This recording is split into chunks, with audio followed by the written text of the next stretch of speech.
Hi there, I'm Lance and I'm a gamer. And I'm Sam, and I'm a And non-gamer. we are Love to Hate, where we help gamers find great games to play with And non-gamers. today we're taking a look at Hutan by the Op.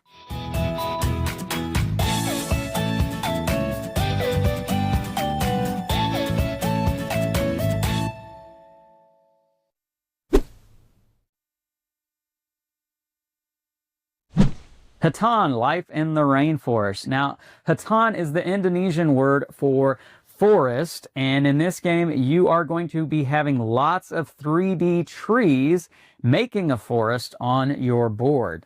And what you'll be doing in this game is drafting cards that are going to have different flower petals, different colored flower petals, and you'll be using those to strategically place somewhere on your board, trying to fill up different sections of your board with the same colored flower petals. Gosh, that's hard to say. And once you've filled up everything, you get to then put trees on it. And if you fill it up with trees, then you get to put these chunky wooden animeeples into those different sections. And those are first come, first serve. So you got to hurry up and get those before they all run out. Ultimately, you want to fill up as much as you can in this game, but you do want to be very mindful that what you start to fill up but then don't get to fill up all the way is going to be negative points. So you got to be careful about making sure you can fill it all the way up. Otherwise, don't start it at all.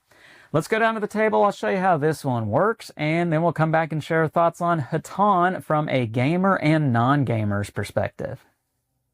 All right, I have Hutan on the table. Let me show you all this game about the rainforest. Now, for components, what you're going to have here, you are going to have lots of colored flower petals. These are cardboard, and they are very nice. You do have lots of cards in the game. You've got your regular cards that are going to have the flower petals on them, and then you are going to have these ecosystem cards, which these are going to only be used in the advanced mode of the game. You do have lots of 3D trees that come in different shapes and sizes, but they all function exactly the same way. I do want to point out, I only have a small number of these flower petals and these trees out here. There are lots that come with the game. You do have these chunky wooden meeples, animeeples. You've got the red orangutan, you've got the black toucan, the orange tiger, you've got the white rhino, and the blue cassowary. At least I think that's what those animals are. I didn't actually check the rule book to see if that's exactly what those animals are. And then probably most importantly, you've got these 4 tiles that are going to be given to every player, and they are identical. However, the way you arrange these is going to be different every time you play the game, and the way you know how they're oriented, they are going to have a symbol on one side. It's going to be a circle on one side and a square on the other side, and they're going to come in the different colors of white, pink, red, and blue.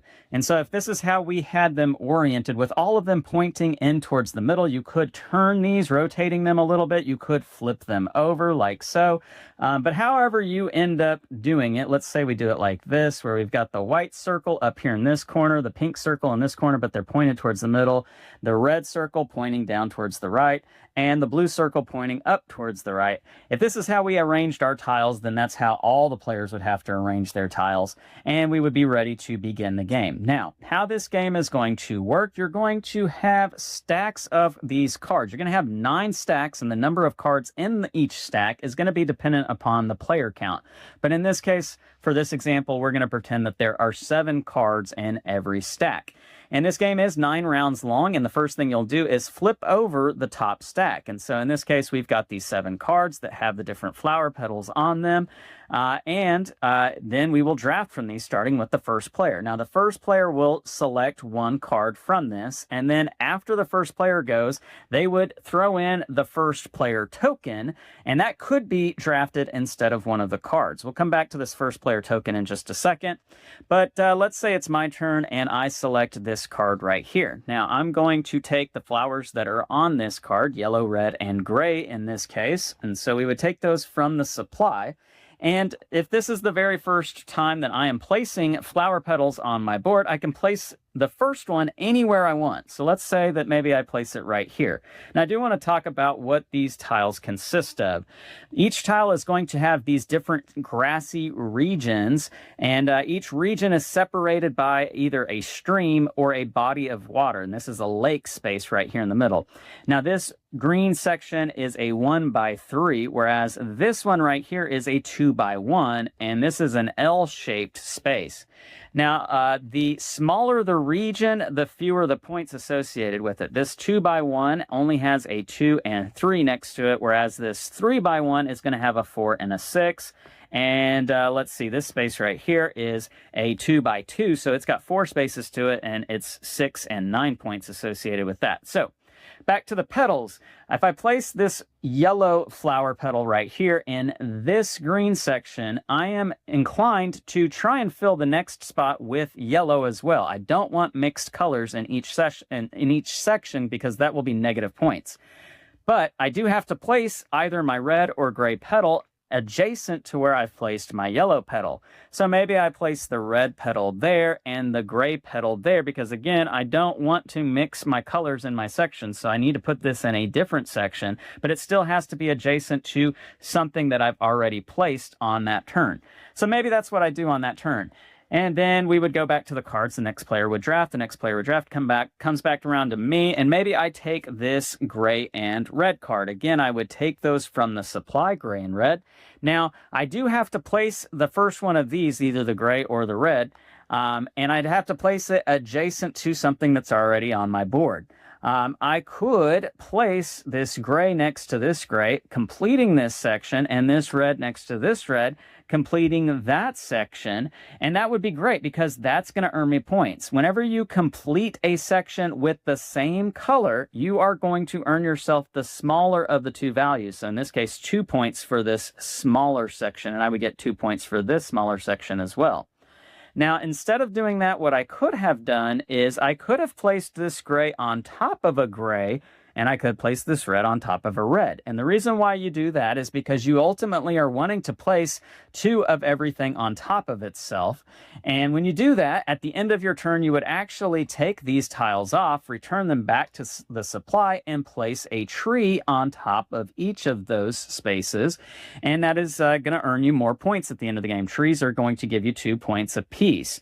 Now, another reason why you want to fill up trees is because if you were to ultimately do that again, let's say in a future turn, I place a red there, and then on another future turn, I place another red, because you cannot place on top of the same space in the same turn. You have to place in different spots. So I would have to place a red there on one turn, and then on another turn, place another red.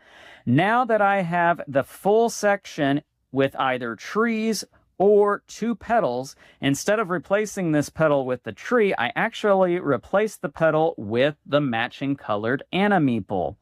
Once a section is fully complete with all trees, in the last spot you place the animeeple instead of another tree. And that is actually going to earn you the bigger of the 2 values. So in this case, a 3 point instead of 2 points. You'd actually get both. But you're only getting that bigger number if you are able to put an animeeple in that spot. Now, another thing that the animeeple is going to give you is fertilization, because animals poop. And what that means is that in any adjacent spot next to the animeeple, you can place a flower of your choice. Now, I've already placed gray here in this region north of that animeeple, so I'm going to place gray there. And then I would pick whatever color I want to start putting in this section here. So maybe I go with, let's go with blue. And that's how that would work. And that's what you're ultimately trying to do as much as you can throughout your board.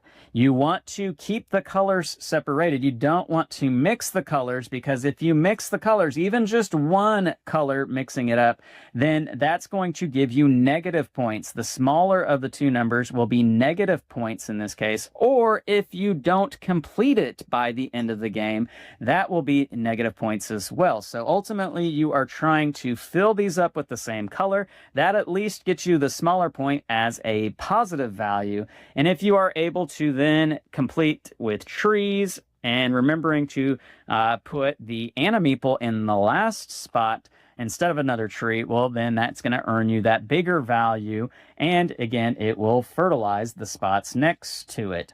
And these animals are first come, first serve. So players are competing for them. There are only 3 of each color, each type. And once they're gone, they're gone. And you will not get an animeeple even if you earned one. Instead, it would remain just a tree, which again, that's nice because it's worth 2 points, but the animals are worth more. So you want to try to get those.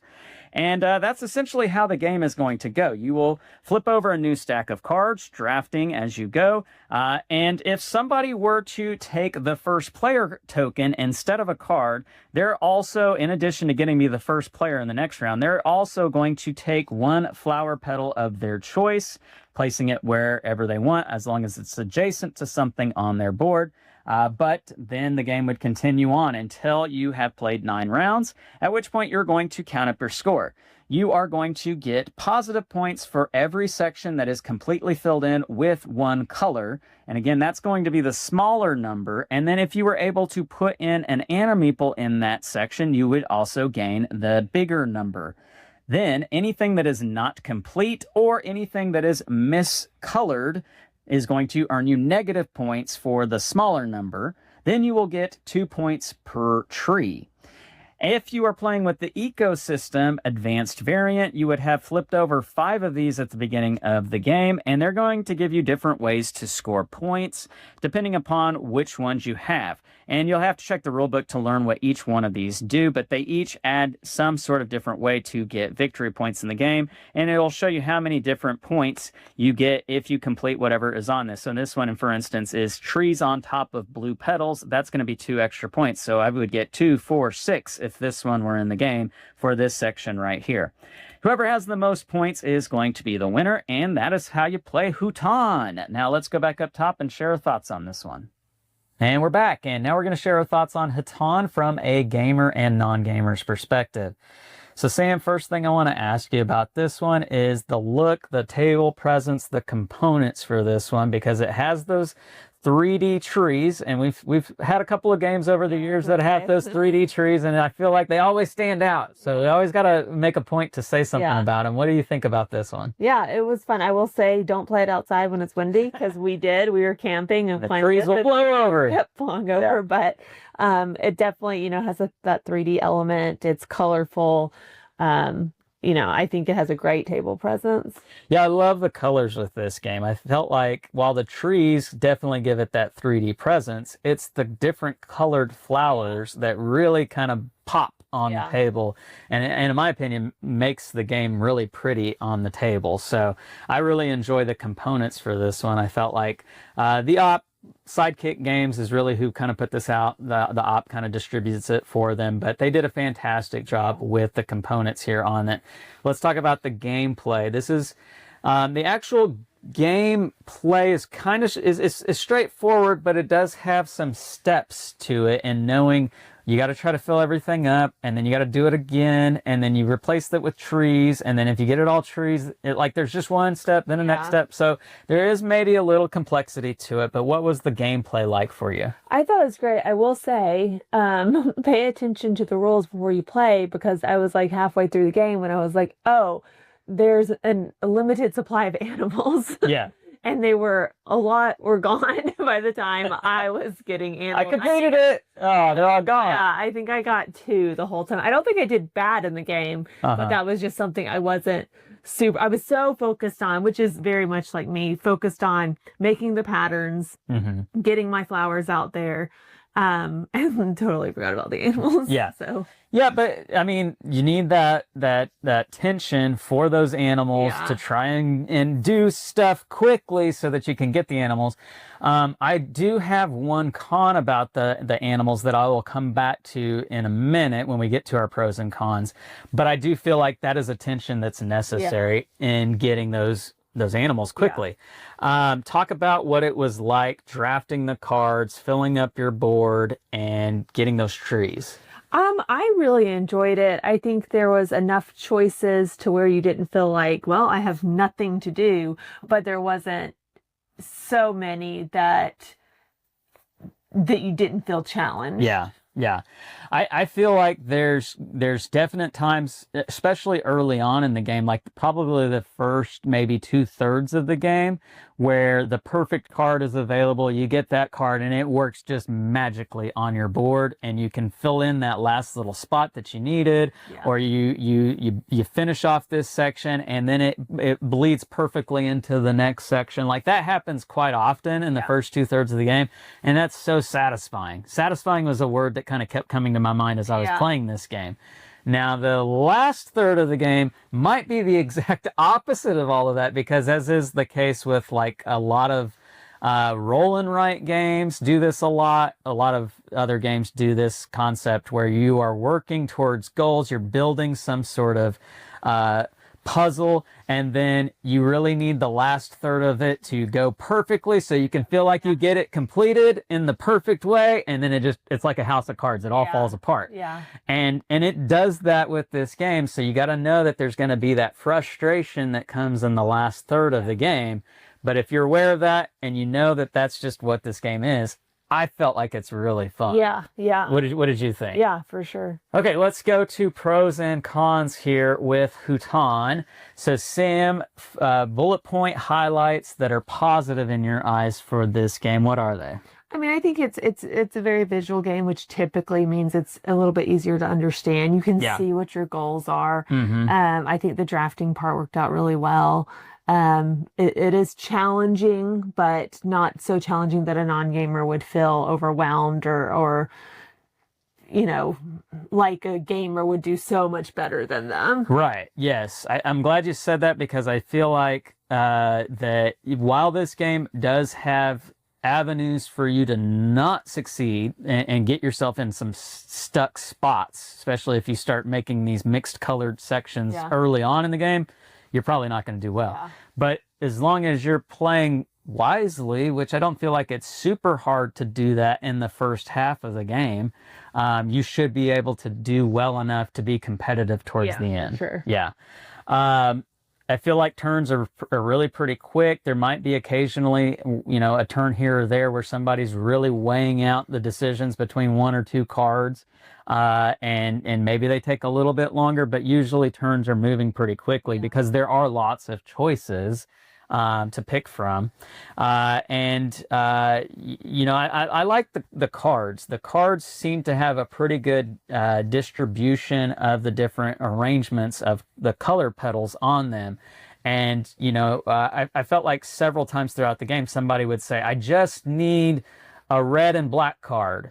And then, boom, a red and black card would show up. Or I just need something, and then it was there. So I felt like there was not very many instances in which, the right card never showed up. Or that one that had the yellow never showed up in the last 5 rounds of the game. That didn't really ever happen, I don't feel like. So I enjoyed the cards of it. Anything that maybe didn't work so great for you? I do. There is a lot of steps to get the animals. Yes. And I think you really need to focus. I think I was more focused on covering all my spaces, which also isn't a bad thing. But there is just a lot of spaces to get that, or a lot of steps to get those animals. Right. And some people just are a little bit quicker at that than others. Like I just didn't end up with many, whereas other people did. Now, I'm glad you mentioned that, because for me, with the animals, there were two things about them that, one that's maybe a bigger con than the other. The other is just, that's the way it is. The steps to getting an animal, I didn't feel like were super intuitive, whereas everything else with the game felt intuitive. Fill up these regions with the same color petals. Got it. You get the color of petals that you get from the cards you draft off of. Got it.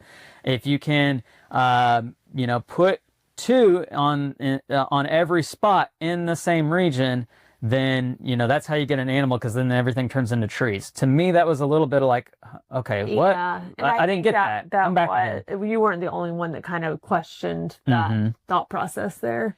It's not as super clear as maybe the rest of the game. And for the people we played with, and I played this at a local convention here in Oklahoma City, and I think that even happened there in that some people were kind of like, okay, I'm going to need you to explain that part again to me. So that wasn't just a non-gamer gamer kind of thing. I think that was kind of clear across the board. And it's not that it ruins the game by any means. It's just that part isn't as clear as everything else. So the other thing that I had about it that was a little bit of an issue for me, and it's not a huge thing, is that, you know, when you get an animal, the animal fertilizes and poops, which is fine. That's not the problem. The problem is that a lot of times whenever you get that animal, it's because, well, you had to fill up that whole section with trees. Yeah. When the animal poops, the spaces that are trees, they don't get anything. It's like that negates the whole benefit of what the animal's supposed to do. So the only way that the animal is beneficial beyond just the points that it provides is pretty limited, and it doesn't happen hardly ever, or at least it's not in the games I've played, because it's just the nature of the way you get that animal. So I don't know that the way that they thought about animals providing something beyond just points was something that actually happens a whole lot. Yeah. I don't know. Yeah, I would agree with that. Okay. All right, let's get to scores here for Hutan, Life in the Rainforest. Scale of 1 to 10, love to hate. Where does this one come in at for you? I'd probably give it a 7.2. Okay. Yeah, it was enjoyable. I liked it. We do have a lot of games recently that I think have animals, flowers, tree themes. So I don't know if it pops enough out of all of those. But it was, I would play it again. Yeah, I think for me, this one can kind of go one of two ways for me. And this is probably going to make it sound less than what I really feel about it, because I really do like this game. And I think it could be one that would stick around in my collection, and I would play this one quite a bit, but it's gonna be kind of at the mercy of what I feel like the people I'm playing with want to see with this one. Yeah. And the reason why I feel like that with this one, I think, goes back to what I said earlier about the complexity of getting those animals, that if I'm playing with a group of people that feel like they understand that, and they are like, okay, yeah, I got that. Let's go. I'm going to battle it out for some animals, and there's some good competition for that, then I think this game is going to thrive and do really well, and could be like in the 8s on a scale of 1 to 10 for me. So that would be like maybe, you know, top 10 game of the year quality kind of game. Yeah. So really, really good. But then again, if I'm playing it with a group of people that are just kind of like, I didn't really get that, could you explain it to me again? And then you can just see it as the game's unfolding that nobody's really going for those animals, then the game doesn't work as great. So it really matters on that, I feel like. So all of that said, I'm going to give it a 7.5. So for me, it's a great game. I really enjoy it, but I think the crowd that you play it with does matter for this one. So the game is Hutan, Life in the Rainforest. It is from The Op. Leave us some comments down below. Let us know what you think about this one. Make sure to like and subscribe and push that bell button so you get notifications of all our new content. I'm Lance. I'm Sam. And we are Love to Hate, where we bridge the gap between gamers and non-gamers. We'll catch you next time.